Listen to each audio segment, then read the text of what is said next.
The rain was a cold, unforgiving sheet against the window of my tiny studio apartment.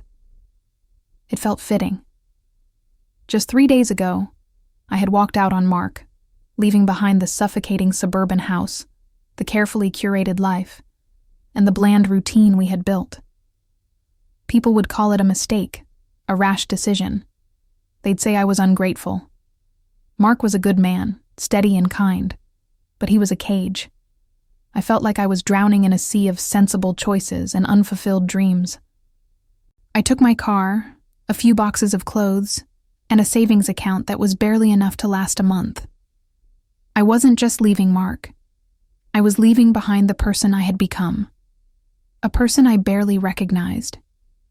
I spent the first night on a friend's couch, the second in this cramped space, and the third contemplating my future. It was a bleak landscape of part-time jobs and cheap ramen. On a whim, I bought a lottery ticket at a gas station. It was a moment of pure, reckless self-indulgence. I had never done anything like that before. The numbers seemed as random as the choices that had led me here. I tucked the ticket into my wallet and forgot about it, a forgotten prayer to a God I didn't believe in anymore. Later that evening, hunched over a lukewarm microwave meal, I scrolled through my phone. The local news segment came on, and I half listened as they read the lottery numbers. I felt a chill, a jolt of recognition that was impossible, a hallucination. I pulled the ticket from my wallet, my hands trembling. The numbers on the screen matched. Every single one. The world outside the window was still a blur of rain and neon, but in my tiny, pathetic apartment, everything had just changed. I was free, and for the first time in my life, I was completely, utterly alone. If you're hooked on Clara's story, make sure to subscribe to the channel so you don't miss what happens next. My hands were shaking as I held the ticket.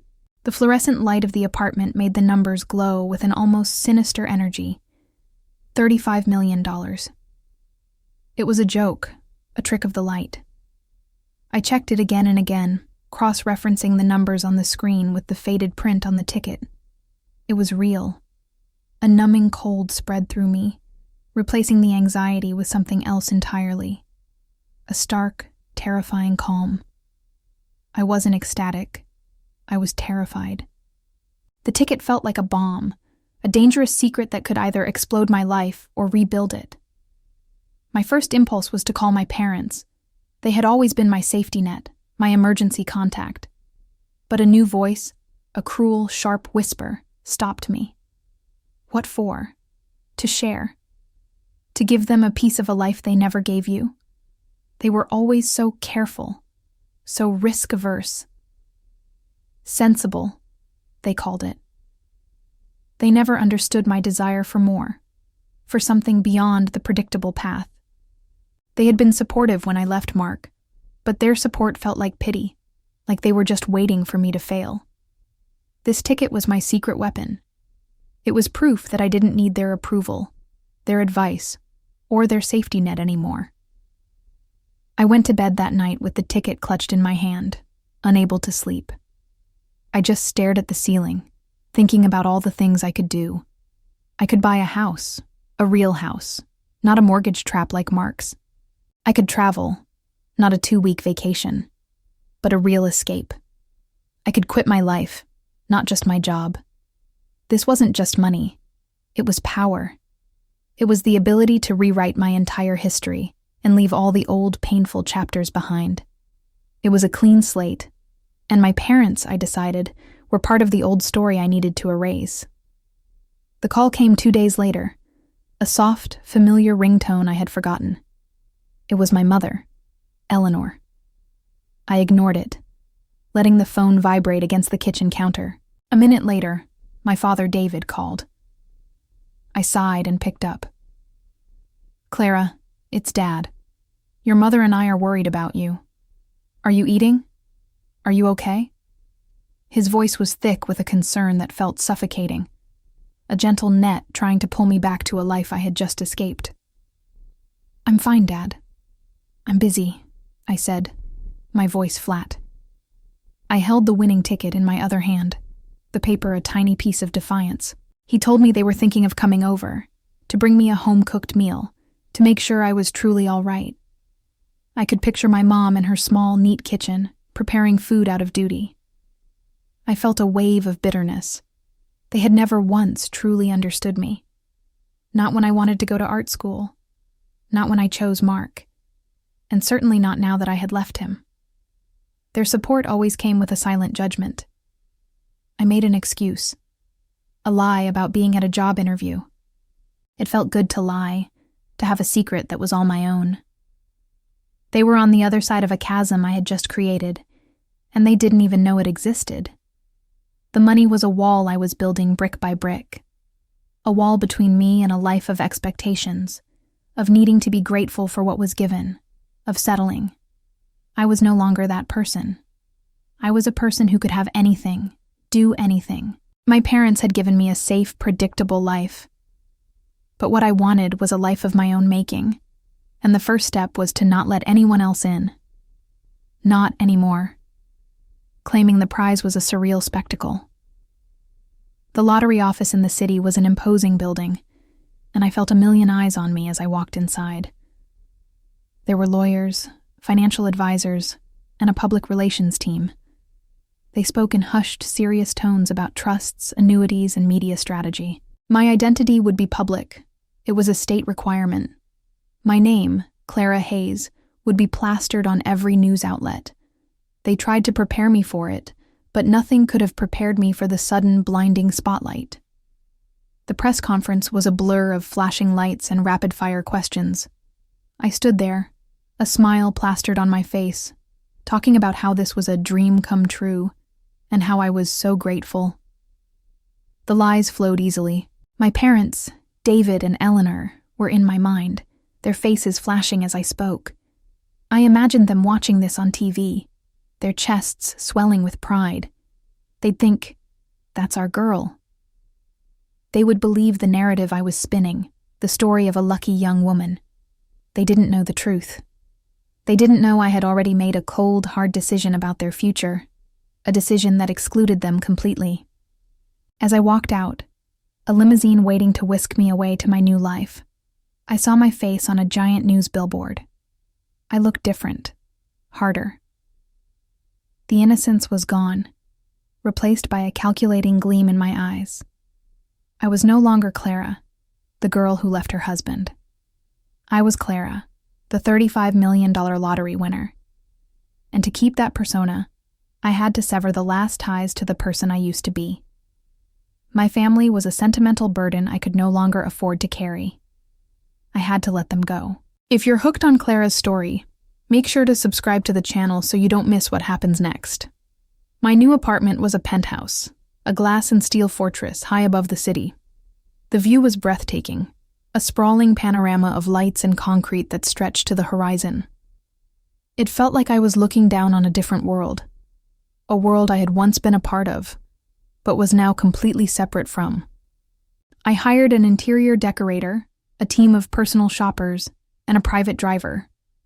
My days were a blur of extravagance, designer clothes, 5-star restaurants, and luxury travel. I was living the life I had always imagined, but there was a strange hollowness to it all.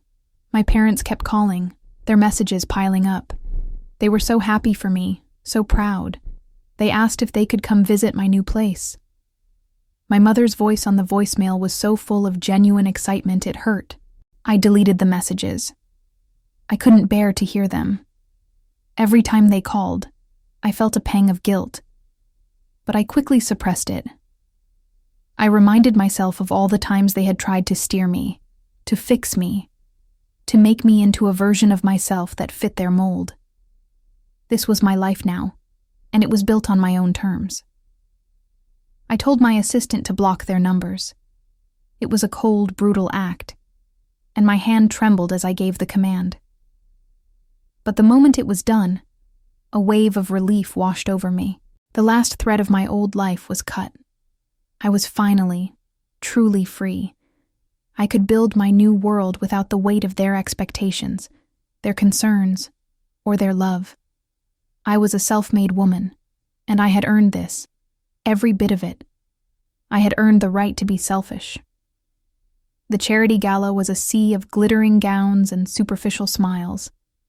I was there with my new friends, people I had met through my newfound wealth. They were a flock of vultures, circling, always wanting something.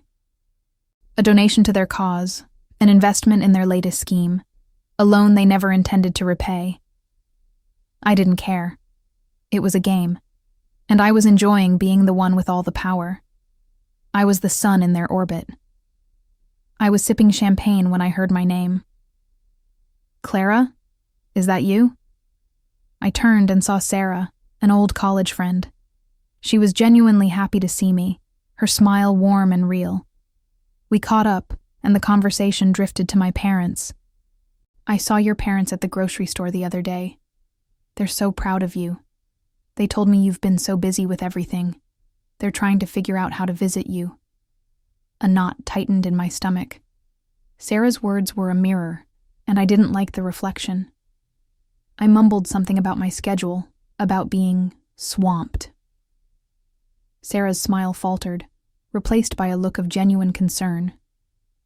They're just so proud, Clara. They miss you. The words were simple, but they cut deeper than any of the snide remarks or backhanded compliments I'd grown used to. I excused myself, my heart pounding. I told myself she was just being nosy, that she didn't understand. But as I walked away, the empty, hollow feeling returned. My new life was beautiful, but it was also a cold, lonely fortress. The party was in full swing. My penthouse was alive with music, laughter, and the clinking of champagne flutes. I was a social butterfly, moving from one conversation to the next, surrounded by people who adored my money.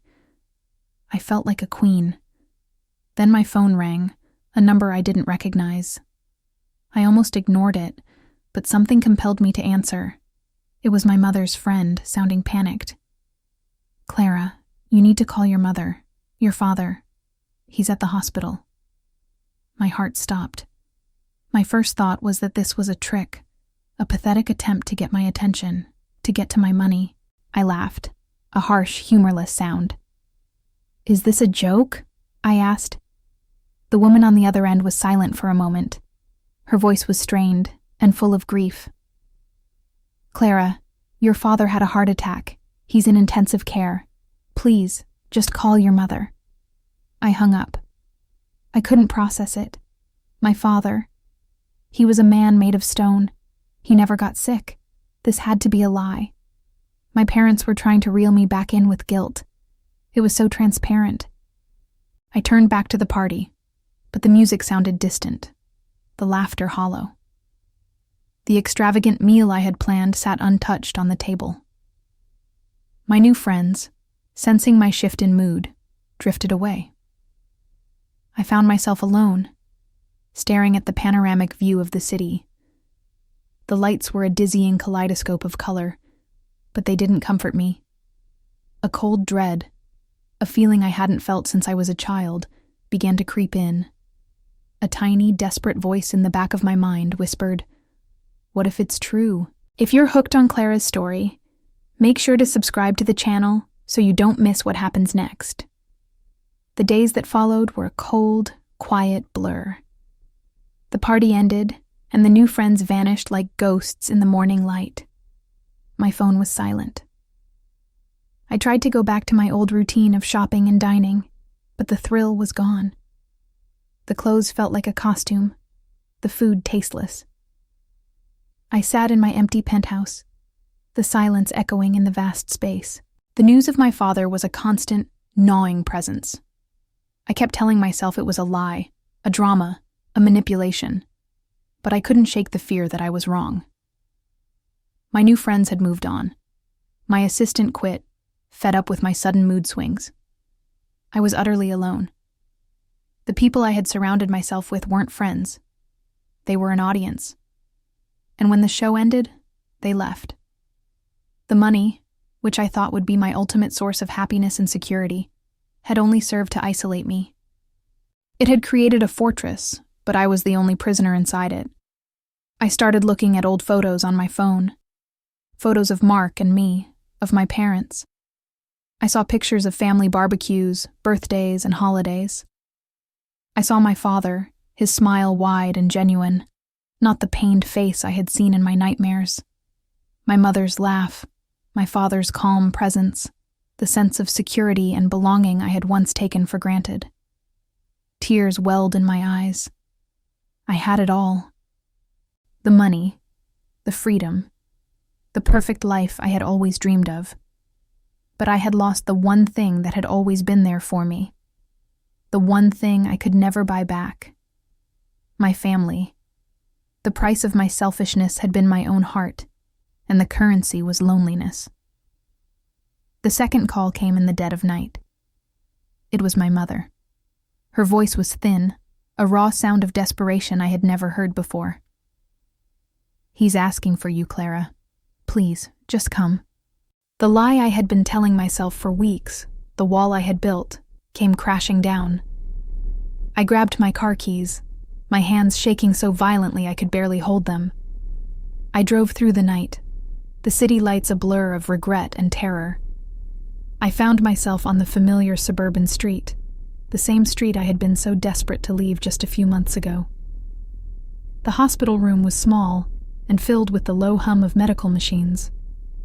My father was a ghost of himself, pale and frail, his hand connected to an IV. My mother sat by his side, her face streaked with tears. She looked up at me, and in her eyes I saw not anger, but only an overwhelming sorrow.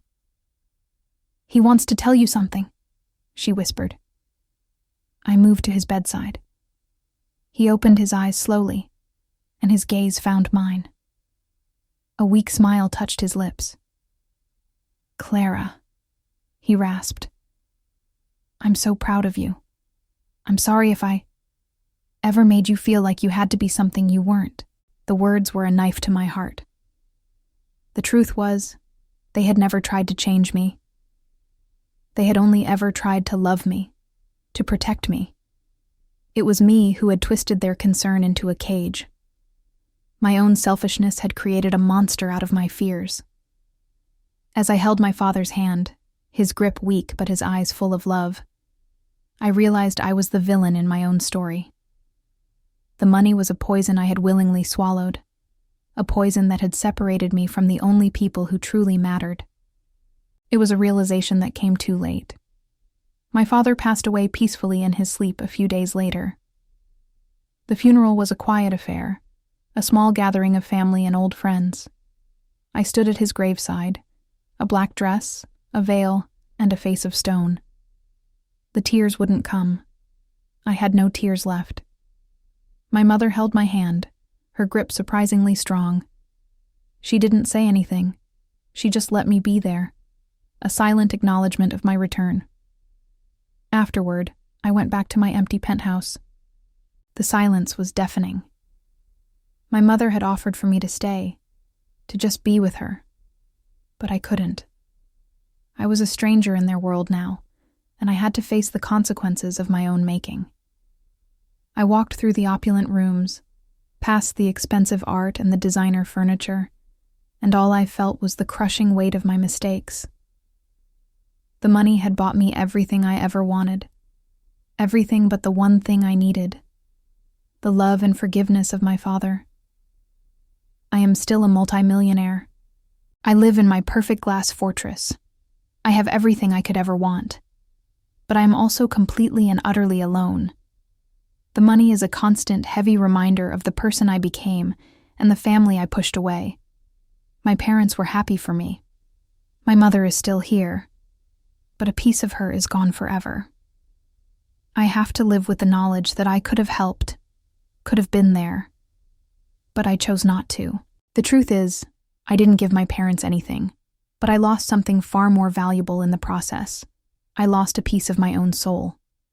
If you've made it this far, thank you for watching. The story of Clara is a cautionary tale, a reminder that the greatest riches are not those you can buy. Please subscribe to our channel to join our community and never miss a new story.